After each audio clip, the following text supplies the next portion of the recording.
السلام عليكم ورحمة الله.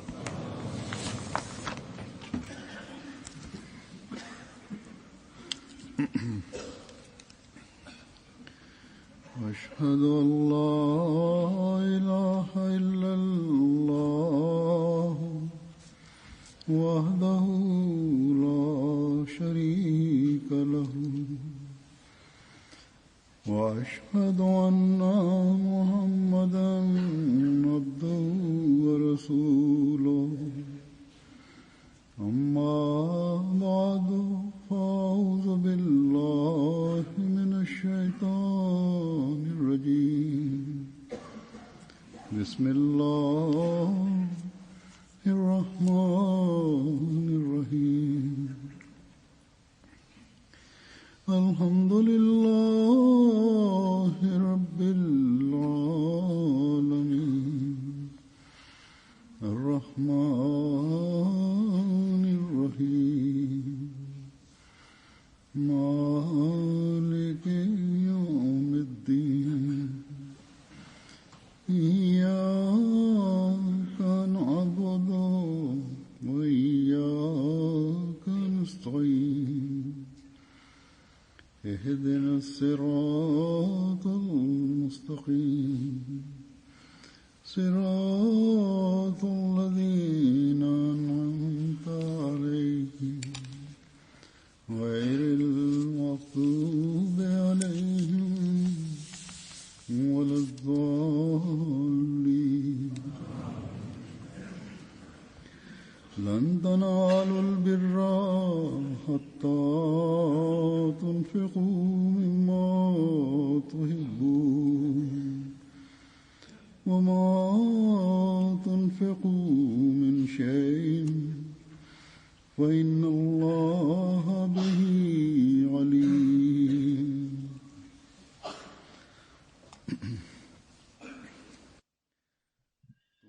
Never shall you attain to righteousness unless you spend out of that which you love. And whatever you spend, Allah surely knows it well.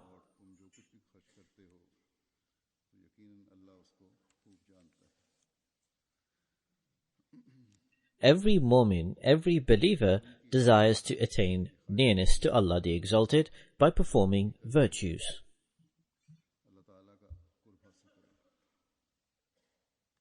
In this verse, Allah the Exalted draws the attention of the mu'minin, of the believers, by telling them that if they desire to perform virtues in order to attain the pleasure of Allah the Exalted, then remember that virtues demand sacrifices.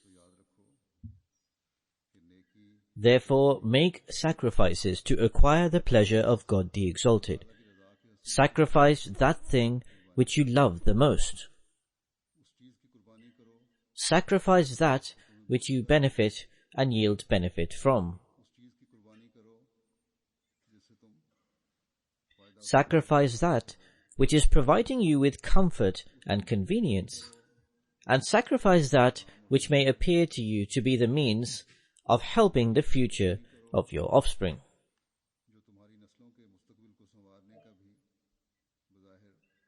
Therefore, all of these sacrifices are no ordinary sacrifices.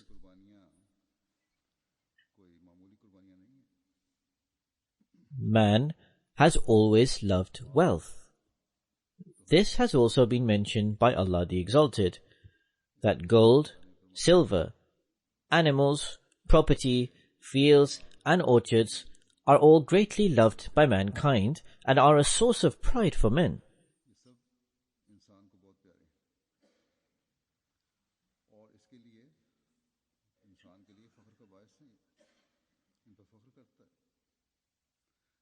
However, in today's materialistic age, while new technologies have not only brought people close living in different parts of the world, in fact, this technology and economical system has greatly increased human desires. Irrespective of whether or not one has an abundance of wealth, the surge of desires and love of money have reached their zenith.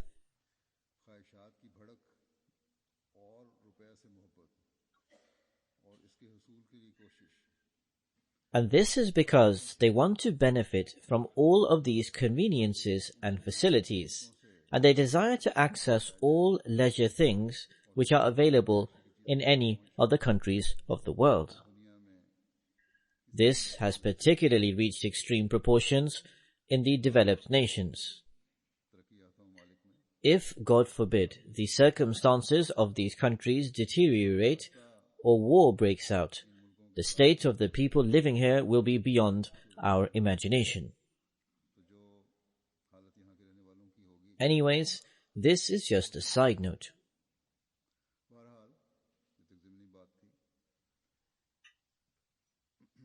However, in every denomination of people, in the name of the necessities of life and one's love of wealth, the desire to seek the newest and latest things has reached their pinnacle. Moreover, due to the media and the expansion of trade and business, people living in poor or less developing nations or the developing nations are also familiar of the amenities available in the developed countries.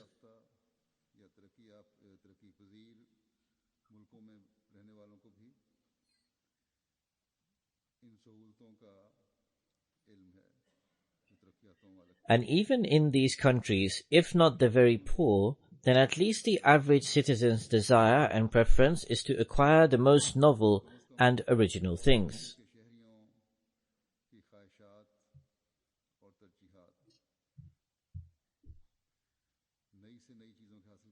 In any case, materialism is at its peak.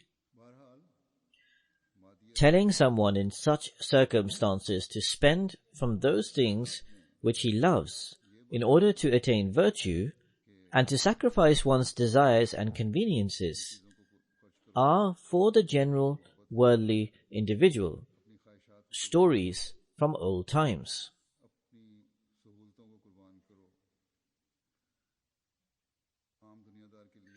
Or one would say, all right, we may spend on the poor and help them a bit, and give something to them in charity.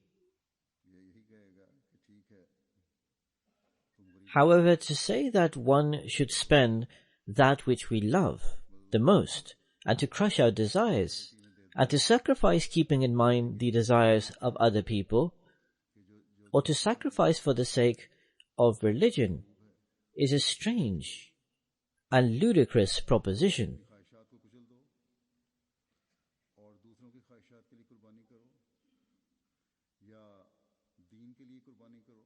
However, the world is unaware that even in this age there are such people who understand the teachings of the Holy Quran, and they strive to act upon those teachings of the Holy Quran. In this age there are those who seek to attain the standard of al-bir, of righteousness. That is to say, such virtue as would be considered by others the extremity of sacrifice. They seek to perform that virtue which keeps one forever restless to benefit others. They endeavor to perform those virtues which set a high standard of sacrifice of wealth, life, and time in order to spread the religion.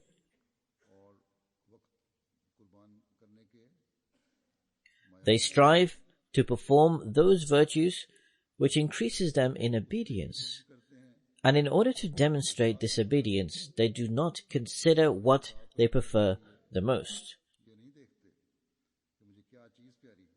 At that time, the dearest thing to them is only to show obedience to the command of Allah the Exalted. They strive to perform those virtues which increases one in taqwa, in the righteousness and the fear of God. A major part of the world does not realize who these people are. These are the people who, by remaining attached to the Imam of the age and the ardent devotee of the Holy Prophet sallallahu alaihi wasallam, may the peace and blessings of Allah be upon him, have acquired the understanding of true virtue and piety. These are those who, in order to acquire piety, have been guided by the correct pathways leading to the radiant minarets of virtues, and who were the recipients of beneficence through the Holy Prophet sallallahu alaihi wasallam, may the peace and blessings of Allah be upon him, whose standards of sacrifice were astonishing. In a hadith it states that when the verse was revealed, لَن تَنَالُوا الْبِرَّ حَتَّى تُنْفِقُوا مِمَّا تُحِبُّونَ, that never shall you attain to righteousness unless you spend out of that which you love, Hazrat Abu Talha Ansari, who was a wealthy person from among the Ansar of Medina, owned orchards of dates, and among them the finest one was known as Beroha.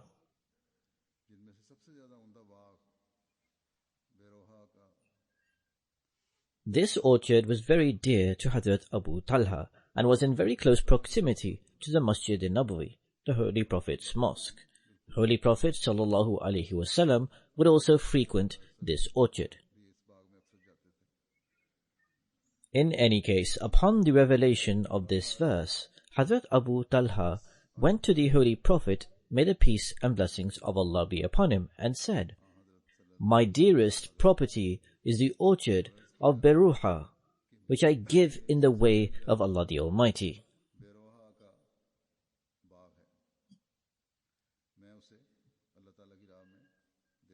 So these are the people who are like the radiant stars that have designated the pathways of virtue. So by citing the examples of these Sahaba, these companions of the Holy Prophet, the Imam of the age has repeatedly drawn our attention. The promised Messiah, peace be upon him, in his numerous sayings, repeatedly expounds upon the teachings and commands of the Holy Quran. He granted us the understanding and insight of acquiring virtue, and he told us about the high standards of virtues. He exhorted us to establish ourselves on those examples which were established by the Holy Prophet sallallahu alaihi wasallam's companions. The promised Messiah, peace be upon him, states that it is essential for the believers of the promised Messiah to adopt these examples. Therefore, at one place, the promised Messiah, peace be upon him, said, "No one can claim to do good by spending that which is useless and ineffectual. The doorway to piety is very narrow. Therefore be fully mindful of the fact that no one can enter through it by spending what is useless, on account of this clear verse, لَن تَنَالُوا الْبِرَّ حَتَّى تُنْفِقُوا مِمَّا تُحِبُّونَ. Until you spend what you hold dearest and most cherished, you cannot attain the rank of being a beloved and dear one. If you do not want to endure pain and do not want to adopt true piety, how can you be successful and prosperous?" Did the companions attain their status for free? How much expense and difficulties one endures to achieve worldly titles, after which one eventually, down the line, earns an ordinary title which can never give him peace and tranquility of mind. Think then, with the title of Radiyallahu Anhum, may Allah be pleased with them, which brings comfort and tranquility to the heart and is a sign of the pleasure of the compassionate Lord, have been attained so easily, just like that?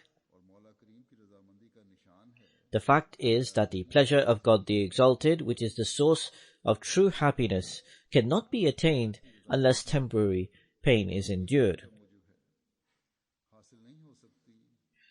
God cannot be deceived. Blessed are those who do not care about pain to attain divine pleasure, because the believers find the light of eternal happiness and everlasting comfort after temporary pain.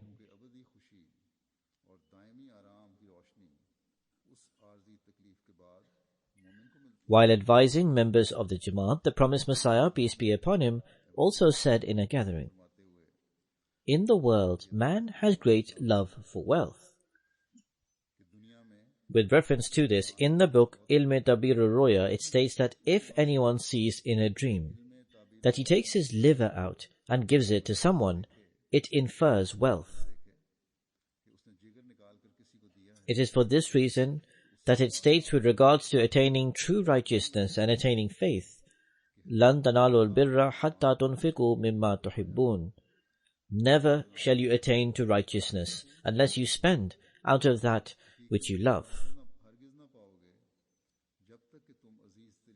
This is because a large part of sympathy and compassion for the creation of God necessitates spending of wealth, because compassion for mankind and for creation of God is an important element of faith, without which faith cannot be complete and cannot be firmly rooted.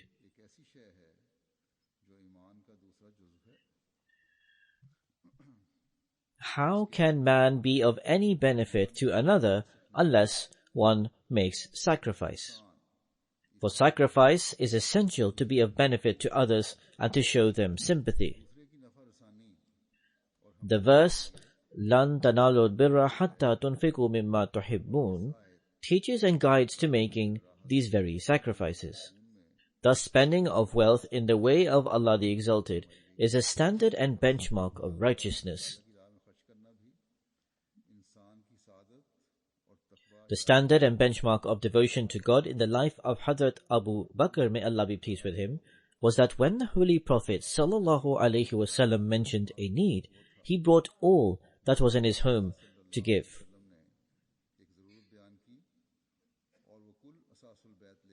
The community initiated by the promised Messiah, peace be upon him, did not just listen to these words, ignore it, and then divert their attention in some other direction or elsewhere.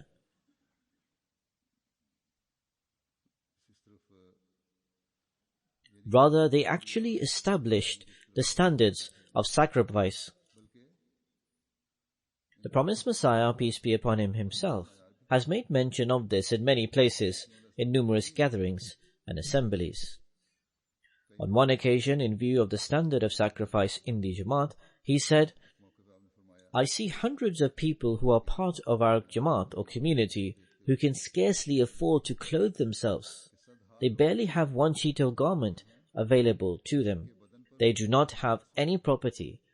Yet their boundless sincerity, devoted love and loyalty leads one to be amazed and astonished.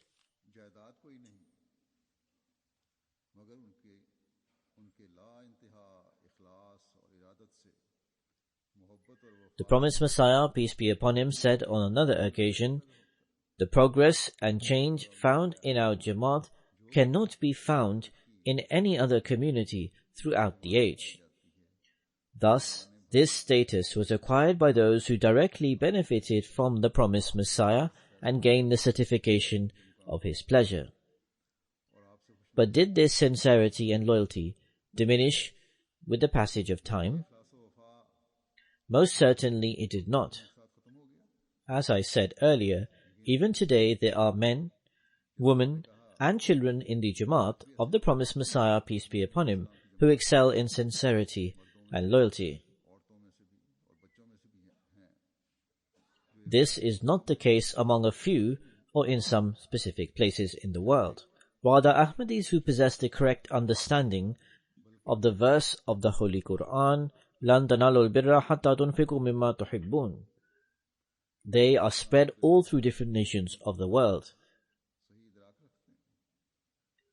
Among them are both old Ahmadis and new Ahmadis, some who joined a little while ago, rather perhaps a few months ago since they accepted Ahmadiyyat, whose preferences were previously worldly, before they accepted Ahmadiyyat.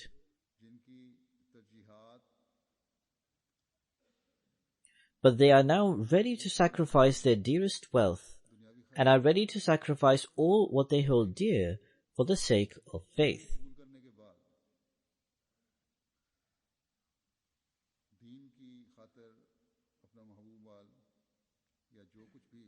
This is that revolutionary change which has been brought about in this age by the promised Messiah, peace be upon him. This revolution has changed the preferences of people, and even today the words of the promised Messiah, peace be upon him, are being proven true, and one is amazed to see such people. Upon seeing the sacrifices of such individuals, one is astounded. I now present a few examples of the sacrifices rendered by these sincere souls, as the promised Messiah, peace be upon him, said that scarcely they could clothe themselves, yet they have excelled in sincerity and loyalty. I give one example of this. This is an example of a lady who is blind.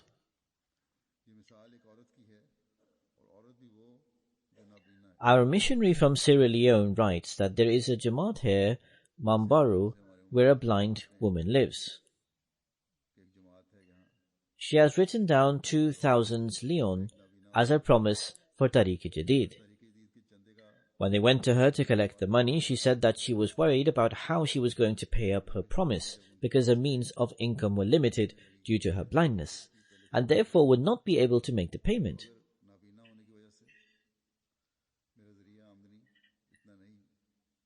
It is very difficult, she said, to pay 2,000 Leon for Janda.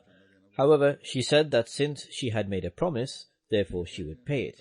She decided to ask her sister, who was a non-Ahmadi, for a loan so that she could pay her Chanda.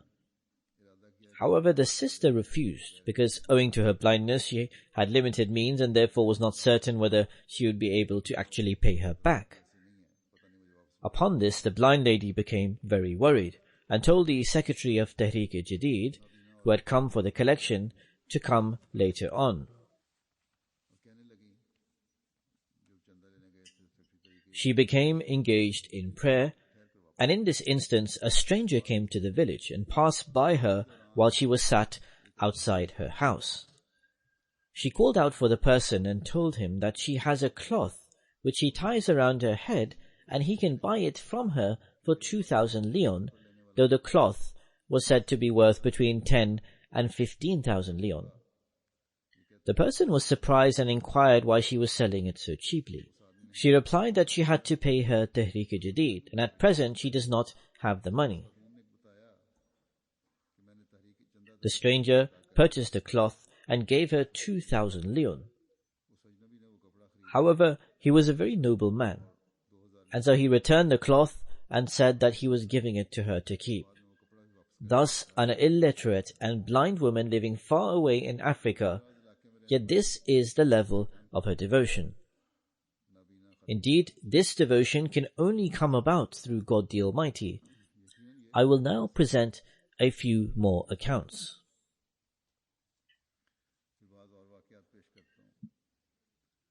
The missionary in charge of Rajasthan, India, writes that there is a Jamaat here, Bola Bali. While touring the area, he met a member who was around 65 years of age. He often becomes ill and has no income. He only finds work for 100 days in the year as a governmental labourer, and his wife also has to work in order to support the family. Their house is also in a very poor state. However, when his attention was drawn towards financial sacrifices, and he was asked to make a donation as a simple token, because this is also incumbent upon the true believers, so thus he gave 1,050 rupees. He was quite surprised and asked him that despite the poor condition of his house, he was giving such a big amount. The finance secretary who went to collect the money told him that if he wants to keep some of the money for himself, then he can do so. Upon hearing this, the man started to weep and said that he had saved this money for the sake of God the Almighty, and this is God Almighty's money, and he asked him to pray so that God Almighty grant him good health, and he can offer an even greater amount in the service of his Lord.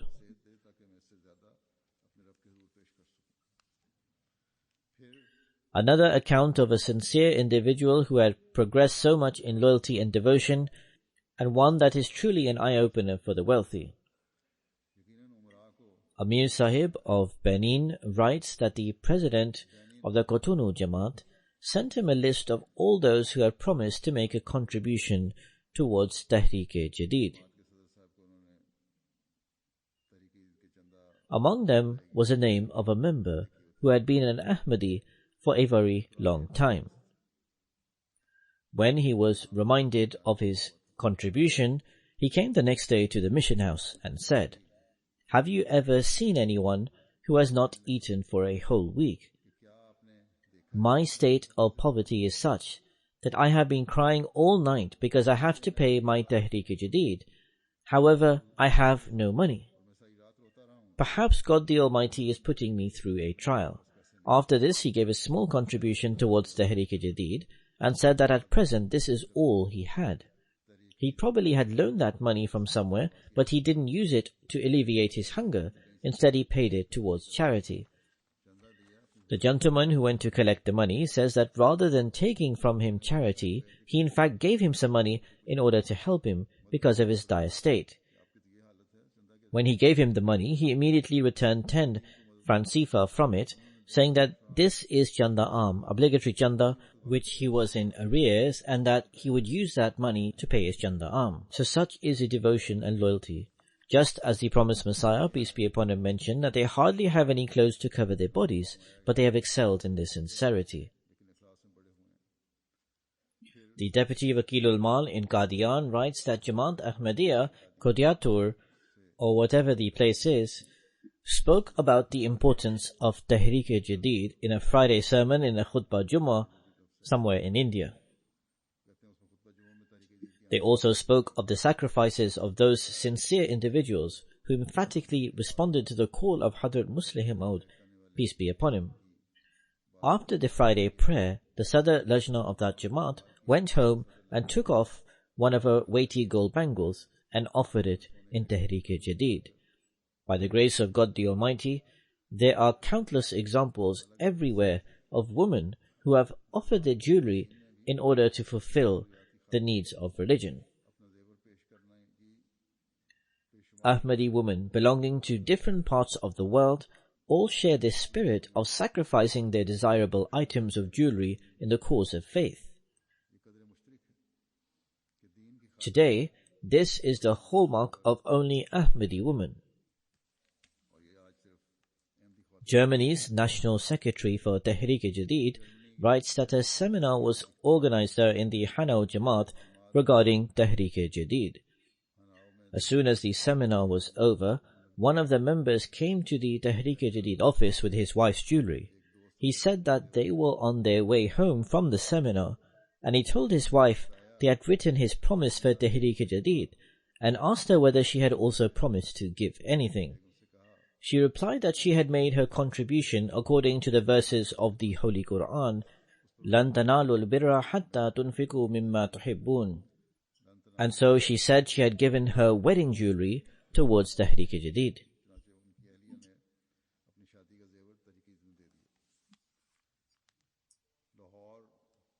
Amir Sahib of Lahore writes that a lady had promised a standard amount for Tehreek-e-Jadid. Although she was quite well off, however, in order to meet their target, when she was asked to further contribute, she immediately stood up and went to her room and brought a full box of jewelry. She said that all of this is to be given in God Almighty's way, and took out a weighty gold bangle and gave them towards Tehreek-e-Jadid. Now one woman is in the southern area of India. Different tribes, people, nationalities and languages. Then another one lives in Punjab in the Pakistan. A third one lives in Germany. But their spirit of sacrifice and thinking is exactly the same. This is a unity and standards of sacrifice which the promised Messiah, peace be upon him, has instilled within the community. These are the blessings of God the Almighty which he bestows upon Ahmadis. Relating an account of a very sincere individual from Africa, the missionary writes that he was posted to the Sogo region in Mali. After the Jumadi Friday prayer, the local muallim, or the local teacher or missionary, introduced me to a person who had the bayat and belonged to a family of one of the biggest Maulvis or clerics. He said that he had come to pay his chanda because he had just heard Khalifatul Masih's sermon on the radio about chanda. The missionary states that in order to explain the blessings of spending in the way of God the Almighty, he quoted the verse, "Never shall you attain to righteousness unless you spend out of that which you love." He was surprised after listening to this verse and said that he had just heard a sermon on the radio where this same verse was recited. Though he initially decided to pay 5,000 francs CFA in Chanda, but Satan put doubt into his heart, and so he decided that 2,000 CFA was enough. However, he said now that he had quoted this verse again, he was convinced in his heart that this is a divine system, and he will now give 5,000 francs CFA, and so he paid 5,000 CFA towards his Chanda. By the grace of God, the new Ahmadi converts are now excelling in financial sacrifices. I shall now present some examples of the way God the Almighty blesses those who make sacrifices, and also how their sacrifices bear fruits, and as a result of which they further increase in their faith and sincerity.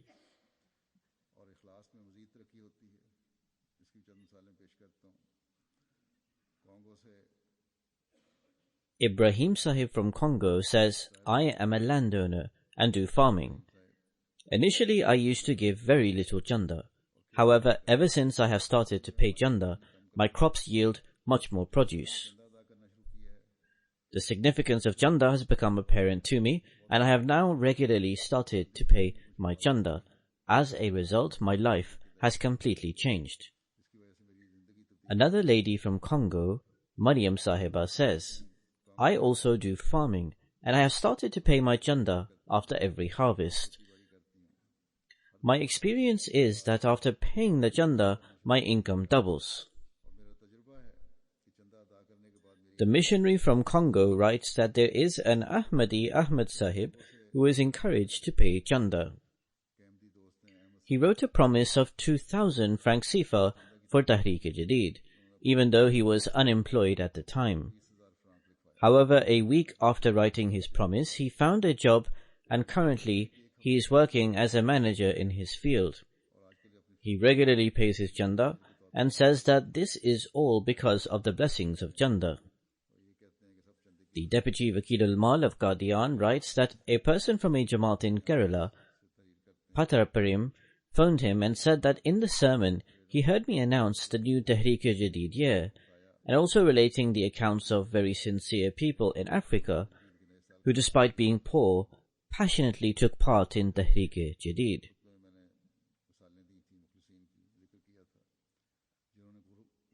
However, he said, "We are very well off, therefore increase my promise of 200,000 rupees to 500,000 rupees. After saying this, he began to cry and also wrote to me for prayers so that he may be able to fulfill his promise.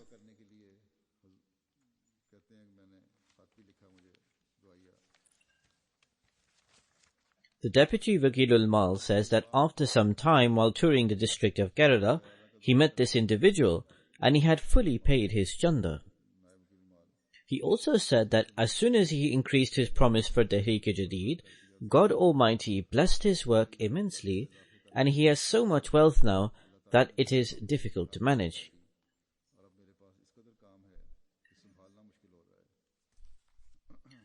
The Tahrik-e-Jadid inspector of Karnataka, Ibrahim Sahib, says that responding to the call of Hadrat Muslih Maud, peace be upon him, a khadim from Gulbar Jamaat, promised his 1 month's income of 73,600 rupees for Tahrik-e-Jadid. However, when he came to pay it, he increased it to 100,511 rupees. As a result of this, he also experienced a miracle. A person who owed him a large sum of money, but despite so many reminders, he had eventually lost all hope of being paid back. However, one day he unexpectedly turned up and paid back the full amount and apologized at the same time.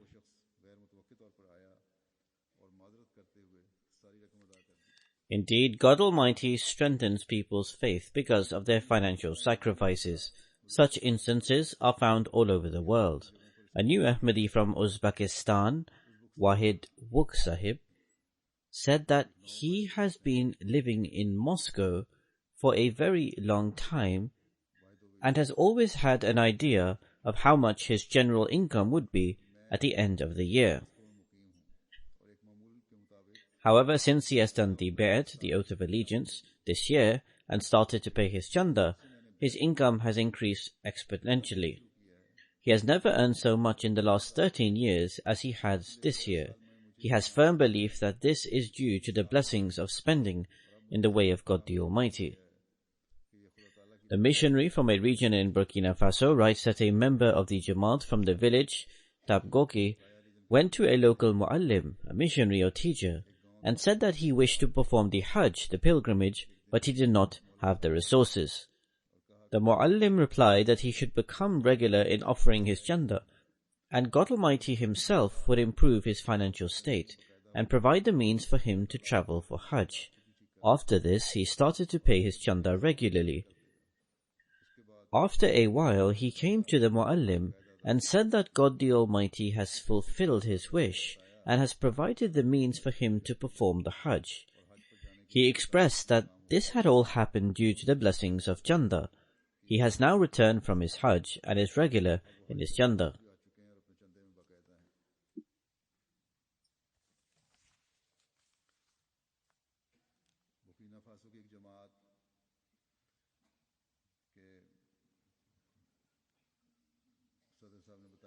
A president of one of our Jamaats in Burkina Faso says that a person was experiencing a lot of financial difficulties. He even tried to start a project, but due to the lack of money, he could not complete it. During these days, he had the opportunity to attend the Jalsa Salana of Burkina Faso. After hearing about the importance of financial sacrifices, he decided that he will definitely take part in contributing towards chanda when he returns home, and will also cover any arrears he has. Therefore, upon his return, he paid off his arrears and promised to pay his chanda on time in the future. He says that even a month had not gone by, that all his worries in his home began to be resolved. With the grace of God the Almighty, he was able to complete his project, and this was all due to the blessings of paying chanda. Amir Sahib Kanira writes that a few years ago, one of our members suffered a loss of $250,000 in some financial dealings. He was reminded to pay regular in paying his obligatory chanda, because this will bless his wealth. This should also be clear that paying chanda is obligatory. After that, he started to pay obligatory donations regularly. He says that some time ago I read an excerpt from an address of Hadrat Muslih Maud, which stated that the donation of Tehreek-e-Jadid should be paid in the preliminary months. So I started to pay towards this donation in the preliminary months of the fiscal year according to these instructions. And for the past 3 years, I have been paying it in the beginning of the fiscal year. As a result of this, Allah the Almighty bestowed His grace on me in such a manner that all my debt was cleared, and not only was my debt wiped out, rather I also attained financial stability. There is no doubt in the fact that Allah the Almighty's blessings are certainly invoked by spending in His way. Amir Sahib Canada writes that a friend started his own business and pledged $1,000 for donation in Tehreek-e-Jadid. He was encouraged to increase this amount and pledge at least $5,000 for the next year. Moreover, he advised him to write to me for prayers, to Hadrat Khalifatul Masih. Hazur says, "May Allah the Almighty enable you to fulfill your promise." Amir Sahib's account continues that, therefore, at the end of the year, when the Secretary Mal, the Finance Secretary, visited him in order to collect the pledged amount, he told him that Allah the Almighty has blessed my business immensely. I will pay $5,000 this year instead of the next year, and I will try to further increase this pledge the next year. Amir Sahib, America, writes that an Ahmadi from the Seattle Jamaat states, "Our businesses were burnt down in Pakistan in 1974 and then again in 1984. But whenever efforts were made to ruin our businesses, Allah the Almighty especially blessed our incomes manifold out of His immense grace. Therefore, this year, that Jamaat member has pledged $100,000, and he said that by the grace of Allah, now he is running such an elaborate business which he had never imagined before." Similarly, a Jamaat member bought a check for $38,415 from Chicago. When this member was asked why this particular amount, he replied, "This was all the amount in my bank, which I pledge and present to you." There are such people in these well-developed nations who sacrifice for the sake of their faith and give everything they have.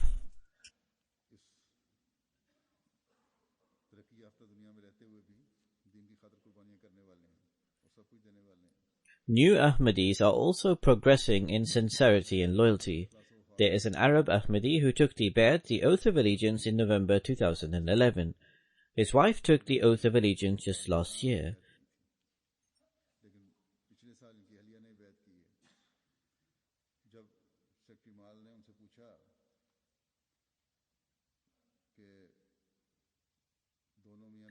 When the Secretary Mal was asked about them, he replied that they both used to discuss with each other that it is only the Ahmadiyya Muslim community which spends in the way of Allah the Almighty in the most excellent manner.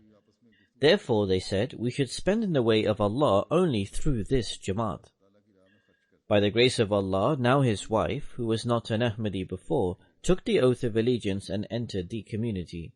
And this year, both the husband and wife have paid approximately £14,000 in donation for Tehreek-e-Jadid, which is the greatest sacrifice amongst the sacrifices made by any family in this local chapter of the community. The Amir of the London region writes that members of the Worcester Park Jamaat were encouraged to meet the Tehreek-e-Jadid target. A family paid money for Tehreek-e-Jadid out of the savings which they had set aside for holidays, and they chose to stay home instead of going somewhere for their holidays.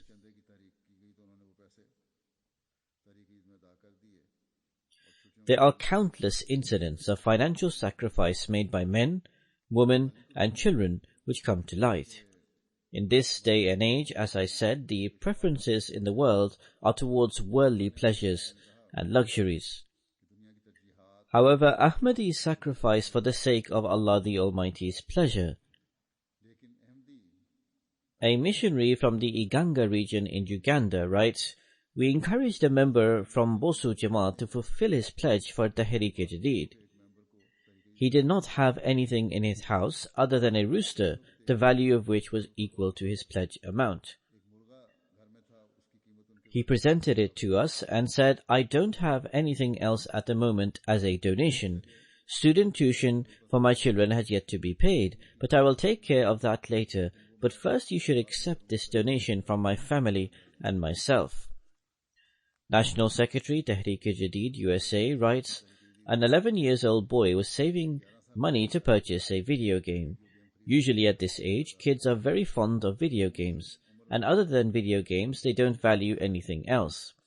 However, when this boy was encouraged to pay for Tehreek-e-Jadid, he paid $100 in donation, the money which he had saved for the video game. In this manner, this boy fulfilled a promise to give precedence to faith over all worldly affairs. Other than this, many children saved their pocket money and paid this amount towards donations for Tehreek-e-Jadid. Now, the disposition of children living in a country like America is definitely commendable, and such parents should be thankful to Allah the Almighty for this. And the way to be thankful to Allah the Almighty is that they should elevate the standards of their worship and sacrifices. A missionary again from the Iganga region in Uganda writes that a tifl, a young boy from our Jamaat in Najere, learned Salat or the prayer, and he now leads the prayers in the Jamaat there and also leads the Jummah, the Friday prayers. Amir Sahib rewarded him with some money for encouragement, and he paid that amount in Tehreek-e-Jadid donation. After some time, this young boy attended a funeral. When it was time for prayers, he called the azan very melodiously. Upon hearing this, another person happily rewarded him. This boy presented that amount as well in Tehreek-e-Jadid donation. Observing this boy, other boys from this Jamaat were inspired to make donations. Some boys who were poor said that they would make donations by doing labor work. It is a small village of our people. Therefore, 6 boys from this Jamaat were able to make donations more than their pledges.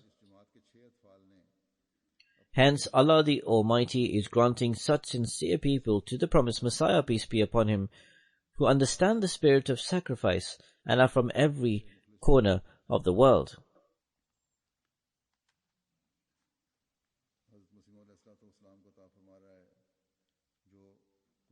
May Allah the Almighty always enable this spirit to prosper, and everyone should progress in righteousness, in taqwa.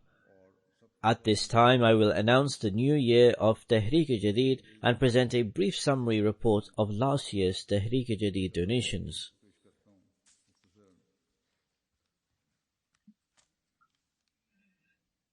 By the grace of Allah the Almighty, the 81st year of Tehreek-e-Jadid has come to a close on 31st October, and the 82nd year has commenced that we have entered.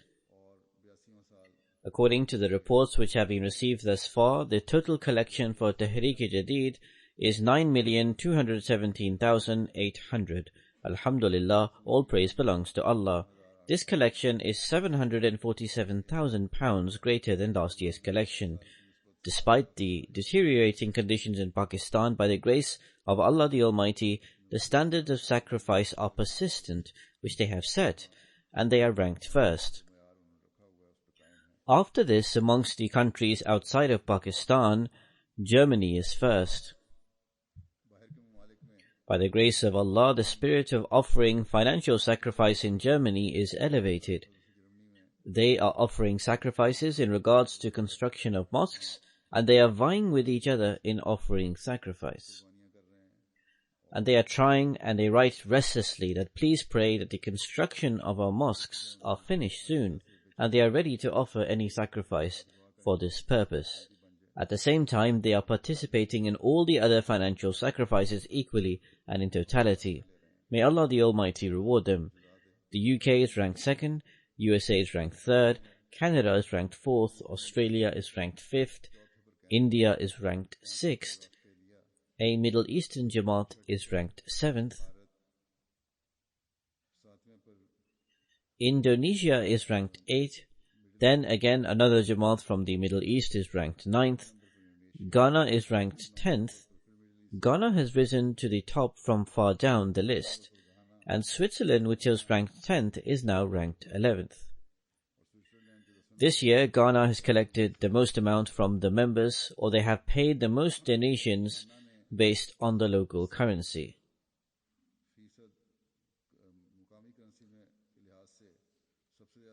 They have increased their collections by 60%. After Ghana, Australia is second in terms of increasing their collection.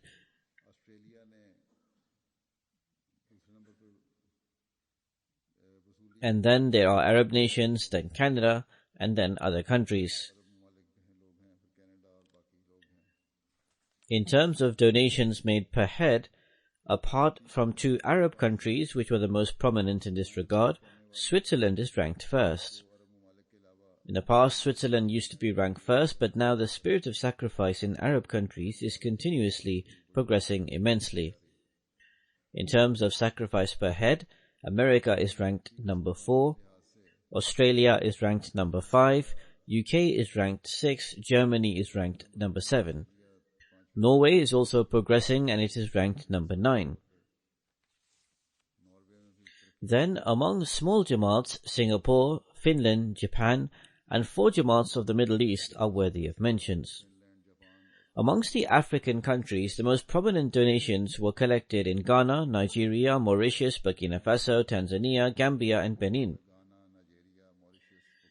In regards to the total number of participants in the scheme, I always emphasize that this number should be increased. Even if someone pays a very small amount as a token, Jamaats were also given targets in this regard. By the grace of Allah, this year the total number of participants in Tehreek-e-Jadid is 1,311,000, and this year there were 100,000 new participants. Australia has made significant progress in order to increase participation, and almost 94% of the Jamaat is participating. Canada has worked very hard, and 91% of the Jamaat are contributors. India has also worked hard in this regard. It seems like their report was not sent. I think their percentage is probably equal to this, and they should send their report if it has not been. Apart from this, a lot of work was done in African countries. Great efforts were made in Mali, Burkina Faso, Congo-Brazzaville, Guinea-Conakry, Cameroon, Ghana, Senegal, and South Africa. All these countries have tried harder than the past to increase participation. There are 5,927 accounts of people included in Daftar Awwal, after which 85 people are still alive by the grace of Allah, and they are paying their donations personally. The remaining 5,842 accounts of those who have passed away are being paid by their heirs and families. There are 3 large Jamaats in Pakistan who have made the greatest sacrifices. Lahore is ranked first, Rabwa is second, Karachi third. In terms of collection, the Jamaats which sacrifice the most are Islamabad, Multan, Quetta, Peshawar, Hyderabad, Mirpur Khas, Tera Ghazi Khan, Bahawalpur, Bahawalnagar and Jang. The 10 large districts that have sacrificed the most: Sialkot first, Faisalabad second, Sargodha third, Umarkot fourth, Gujranwala and Gujarat are ranked number 5, Topatak Singh is ranked 6, Mirpur Azad Kashmir is ranked 7, Okara is ranked number 8, Nankana Sahib and Sangar ranked 9 and 10. Compared to last year, the following Jamaats have shown better performance. The small Jamaats are of Hyderabad, Sabundasti, Gatialia, Ishadpur, Kokar Garbi, Kunri, Chaknau, Punyar, Sahiwal, Bashirabad State, and Ayatpur, Bhatia.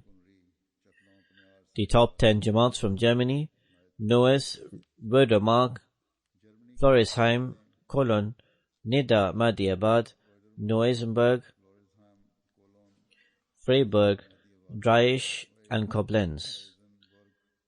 The top 10 local Jamaats are Hamburg, Frankfurt, Gross-Gerau, Darmstadt, Wiesbaden, Mannheim, Morfelden, Waldorf, Dietzenbach, Offenbach. The top Jamaats from America are Silicon Valley, Detroit, Los Angeles, Seattle, Central Virginia, York, and Harrisburg.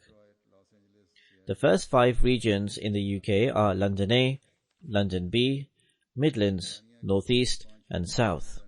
In terms of donations per capita in the UK, Islamabad is ranked first, then Midlands, South East, South West, North East, and Scotland. In terms of collection, the first 10 among the big Jamaats in the UK are Masjid Fazl, ranked number 1, then Rains Park, Worcester Park, New Malden, Gillingham, Birmingham South, Thornton Heath, Wimbledon Park, Bradford, and Glasgow. Among the small UK Jamaats, first is Lymington Spa, then Wolverhampton, Spen Valley, Coventry, and Newcastle.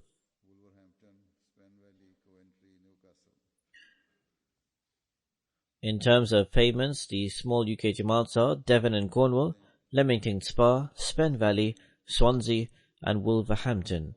In Canada, Calgary is ranked number 1, Peace Village is ranked number 2, and then Toronto, Vaughan, and Vancouver. In terms of collection, there are 5 Jamaats which are worth mentioning: Edmonton, Durham, Saskatoon, South Milton, Georgetown, and Ottawa West.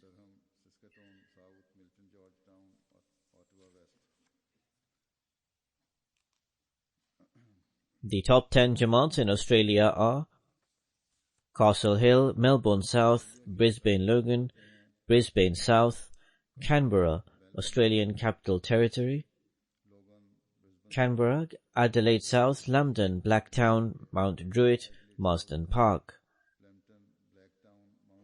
There are 10 Jamaats amongst the ranks in India: Kerala, Hyderabad, Calicut, Kerala, Qadian, Petapuram, Kerala, Kannur Town, Kerala, and Pangadi, Kerala, Calcutta, Bengal, Bangalore, Karnataka, Sulur, Tamil Nadu. And in terms of the greatest sacrifice, the top 10 districts are Kerala, Tamil Nadu, Karnataka, Andhra Pradesh, Jammu Kashmir, Orissa, Punjab, Bengal, Delhi, and Maharashtra. May Allah the Almighty bless all these participants and their wealth. May He continue to increase them in sincerity and loyalty.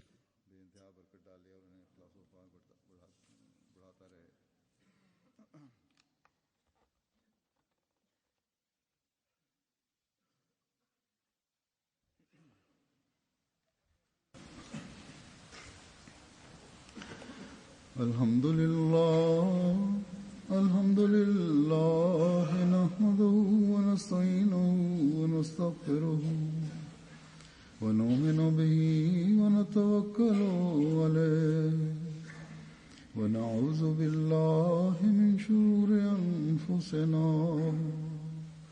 ومن سيئات أعمالنا من يهده الله فلا مضل له ومن يضلل فلا هادي له ونشهد أن لا إله إلا الله ونشهد أن محمدا عبده ورسوله عباد الله رحمكم الله إن الله يأمر بالعدل والإحسان وإيتاء ذي القربى وينهى عن الفحشاء والمنكر والبغي يعظكم لعلكم تذكرون اذكروا الله